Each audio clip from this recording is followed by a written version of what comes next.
I think when it comes to US-China, clearly we need to be realistic that there are national security concerns that both countries will have to respect vis-a-vis each other, vis-a-vis others. And that's just the geopolitical reality. But that is not the only reality in the world. It's easy to conflate these issues, right? Technology, national security. It's very easy to use it as an excuse to shun competition, which I don't think is a good thing. You know, again, if we look at US and Japan and the height of their competition, it was because the Japanese advanced so much that pushed the US to innovate more and overhaul its innovation system. And that's where we are today. We as consumers benefit from that competition. When we talk about in the US a small yard high fence, approaches of really separating, being very, very careful about separating the technologies that can benefit humanity from the technologies that are really relevant for national security. It's a very important thing. Is really EV a national security threat? I don't think so, but it's used as one, right? So in that sense, yes, on the military side, AI capabilities will be very, very important. I think China recognized that. On AI international governance issues, you know, we've heard from the first panels, it is absolutely critical that these countries work together. China's approach is more inclusive governance, more multilateral approach, more about collaboration on the research areas, to think about approaches to really harness the benefits of AI. So I think in that sense, China's view is collaborate when we can, compete when we must. Mm-hmm. That's fair. AI can also help countries become much more secure and safe. Minister Ismail, I know you are implementing technology all throughout, from immigration to border control to crime. I'm curious if you could talk a little bit about how you're embracing AI and how are you using it to keep Malaysia safe and secure? Thank you, Alison. Let me give you the perspective, okay? Last year, the arrival of tourists to Malaysia were about 35 million. And the two entry points, Johor, Singapore, and KL International Airport, received 75% out of those 35 million.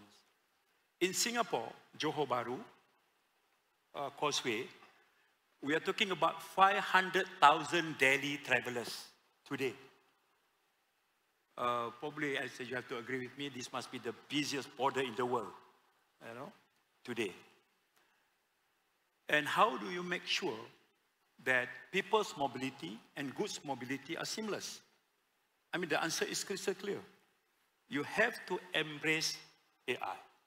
AI is now embedded in our strategy to strengthen this line without slowing legitimate movement. At our major entry points, AI-powered facial recognition systems and reducing wait times while detecting fake identities and flag individuals in real time. I was talking to Mr. Brian. He arrived here yesterday around 1 p.m. You know, but the peak hours in KLIA is actually 2:30 up to 10 p.m. The arrival of white bodies, aircraft, every 3-4 minutes. You know, but now we put the auto gate there. Takes you only like 3 seconds, you know, before the door open and you can just walk through. You know, this is about the border system, the immigrations. So I can see the advantages, the benefits of home ministries, where the Department of Immigration is under my supervision, when we embrace this technology, AI and all that, face recognition and all that, you know, I can see the difference now. I've been in the office for like 2.5 years. The other things is this, talking about this maritime boundary, for example, we have to look after the area of 600,000 kilometers square. And you see the threat that we are facing, that we have to manage in terms of smuggling, weapon smuggling, the arrival of illegal immigrants, refugees, drugs, you know, potential these so-called terrorists or whatever, you know. And then these are the real problems. So what do we do? Alhamdulillah, and middle of last year, I was invited by His Highness Shaitanun to be his guest. And I went to Abu Dhabi. I spent 3 days there talking to him and then try to learn what is the best practice, at least the experience that Abu Dhabi government put in place in terms of border control and all that. And as a result of it, today, we just signed the Malaysia Madani Artificial Intelligence, where the important components there is actually included how best can we get the Abu Dhabi through G42 and through Precise, you know, to work together with us and try our level best to overcome those potential threats. Thank you. Thank you. Brian, safety has to be a paramount concern for you as you're connecting the AI to robots, eventually flying cars. I think nothing is more important than getting that right. So I'm curious how you think about building safety into all of what you do with AI. They say data is the new oil. How are you kind of collecting data safely and applying it in a way that eventually, like, users can trust, especially can trust it in their homes and trust it to transport them? Yeah, I mean, that's a very, very important question. In fact, I think it is a question that we have focused on throughout the technology development journey.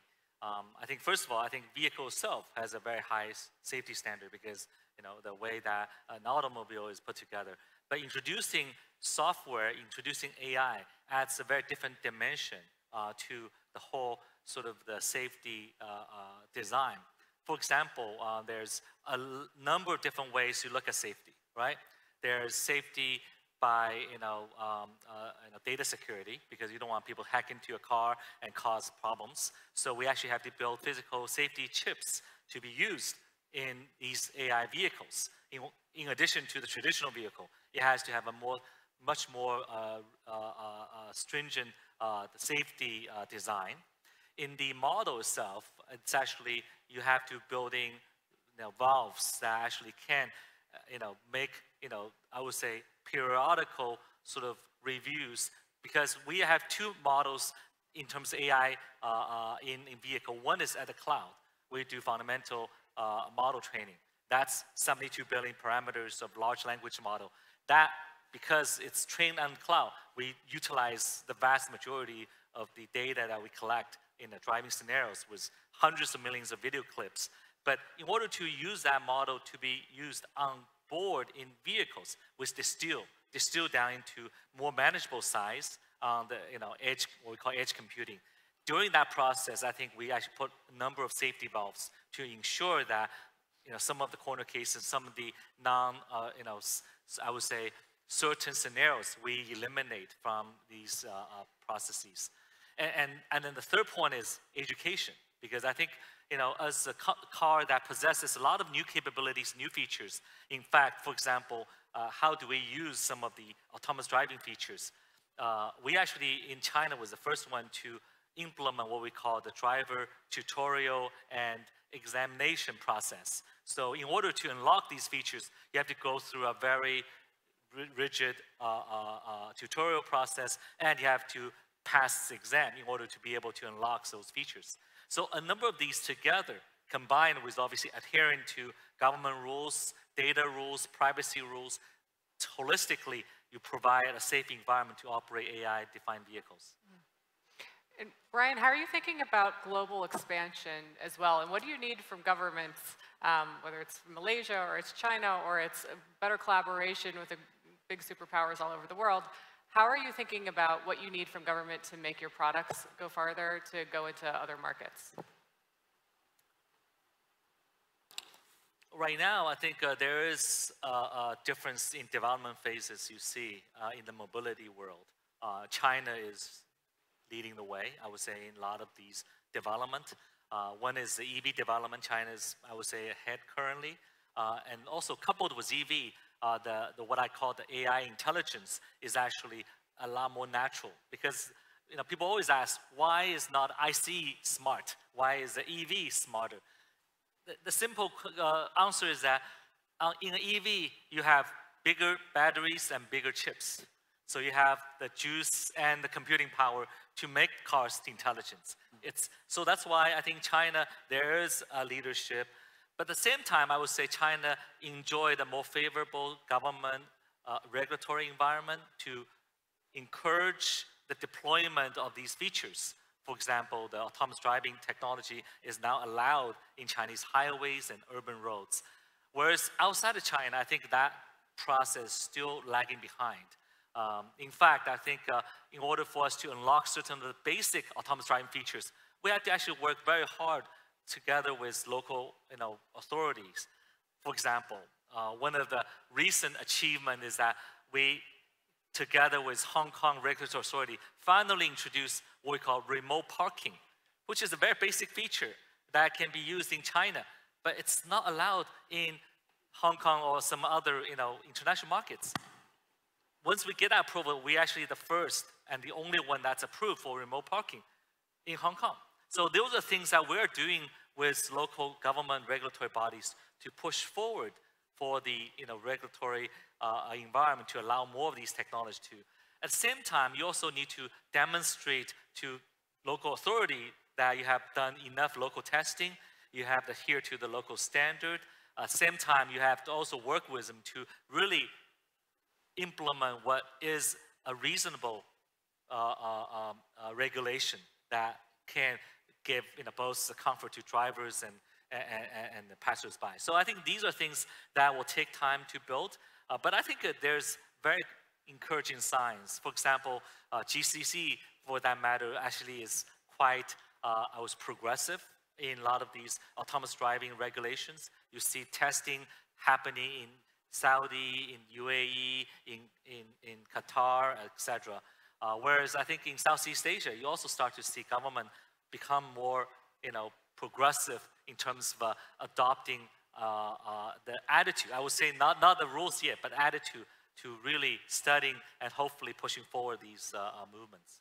I mean, the Middle East is a fascinating market, and I think one to not count out. As we talk about the US versus China, I think what has been recently announced with the start of Humane, a big AI initiative that's been happening out of Riyadh.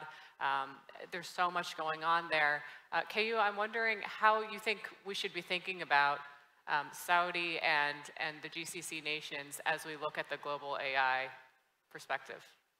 Well, first of all, just want to give a little more context to the new world in which we are, both conceptually and empirically in the data. We see it very clear. It's not a bipolar world. It's definitely not a hegemony by the US. The rise of bloc economics, but also importantly, the rise of the non-aligned countries. Really interesting.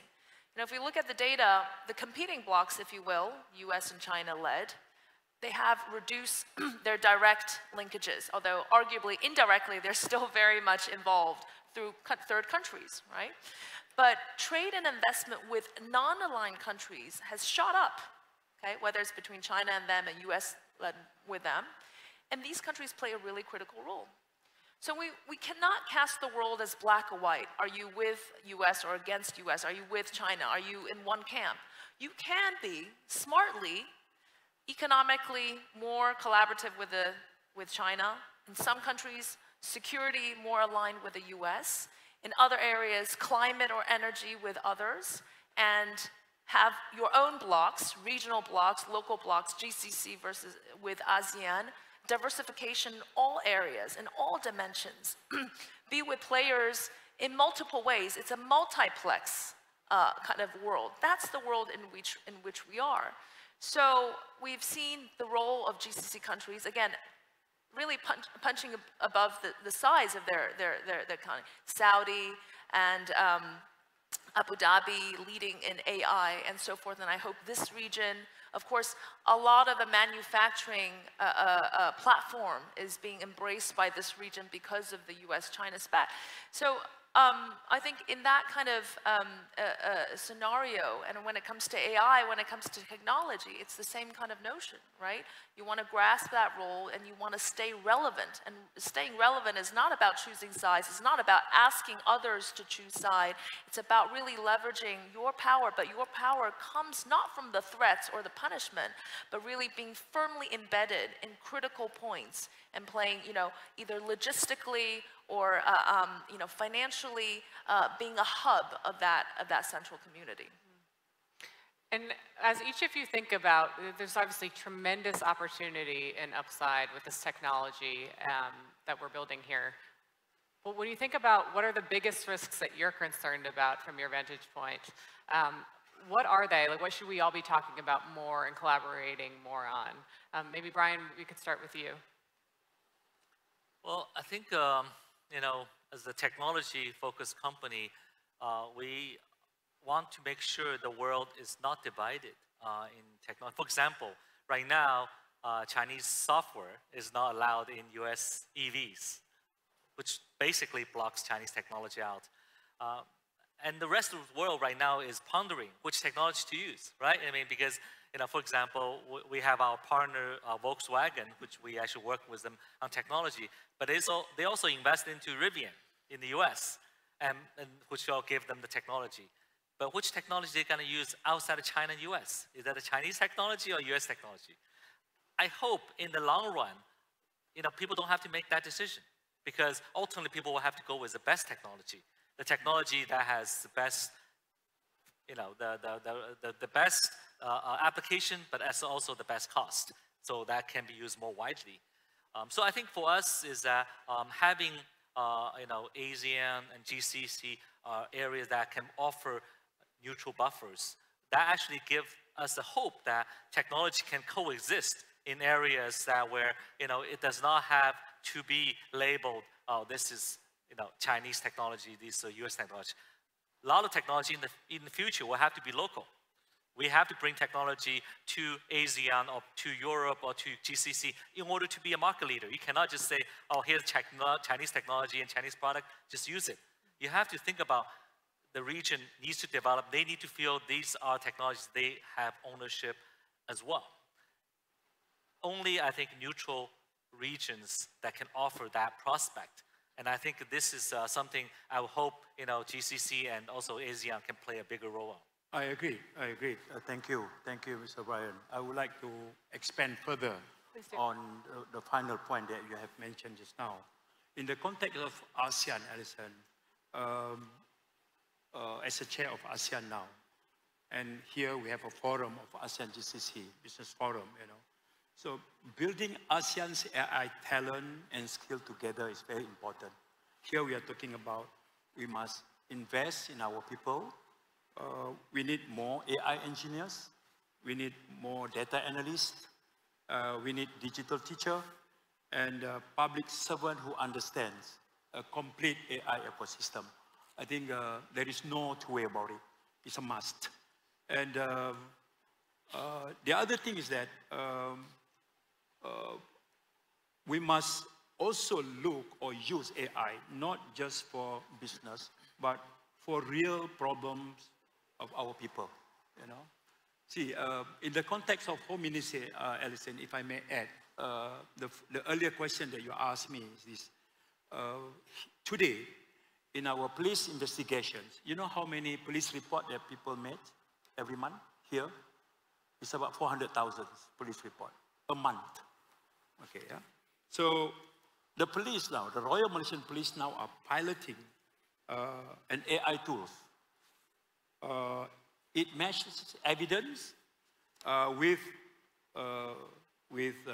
relevant legal acts and their sections, And this helps police to improve charge sheets and investigation papers submitted to the Attorney General's office.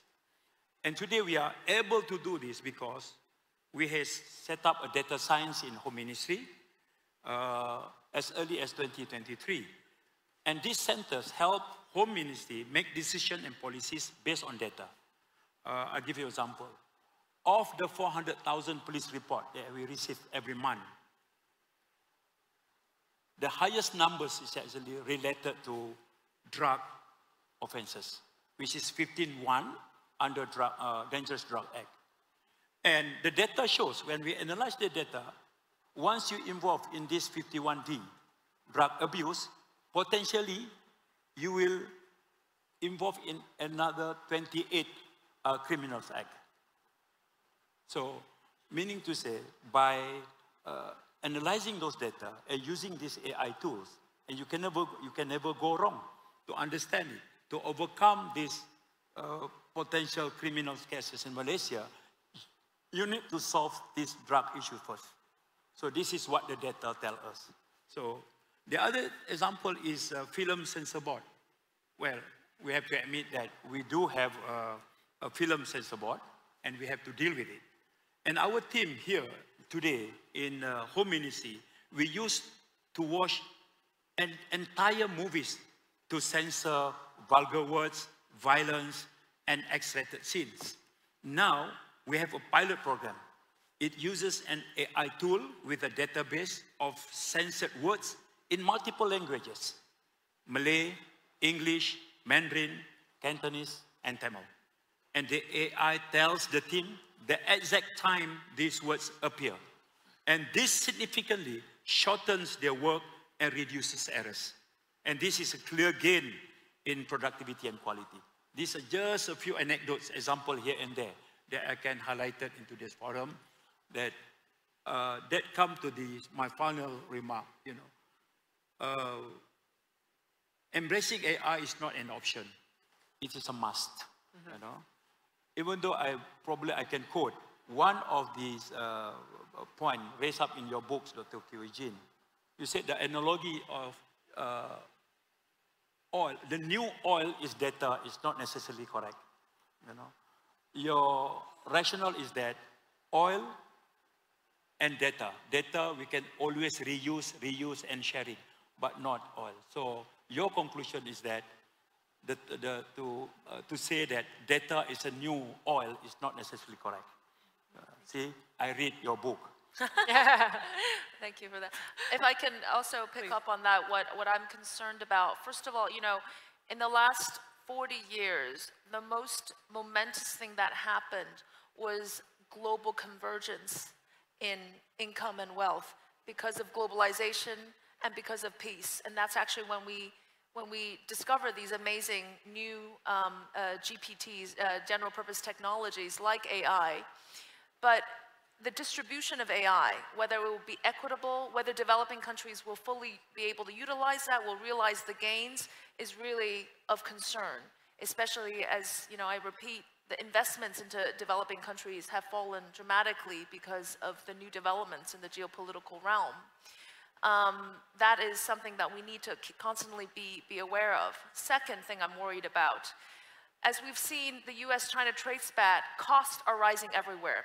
Trade routes are getting longer. The same will happen if these two countries are pushed into such a strategic competitive mode as to have not only countries choose, but companies will have to duplicate two different models and standards to meet these different AI requirements. That's doubling the costs, if not more. The third and very last one, as a university professor, I'm worried about human intelligence as artificial intelligence ascends. A lot of this human intelligence gained through the process. Now we don't have to go through the process, we just look at the outcome.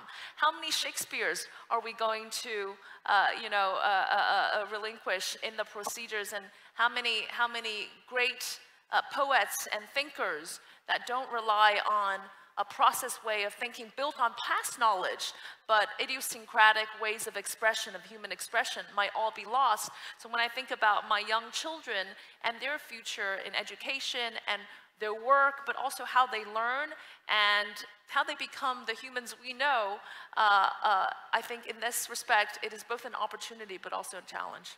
I completely agree. Thank you all so much for your insights. I'm confident that there's no better people to help us solve all these problems than you all and all of you here, so thank you very much. Thank you. Thank you, Alison. Thank you. Take a picture too.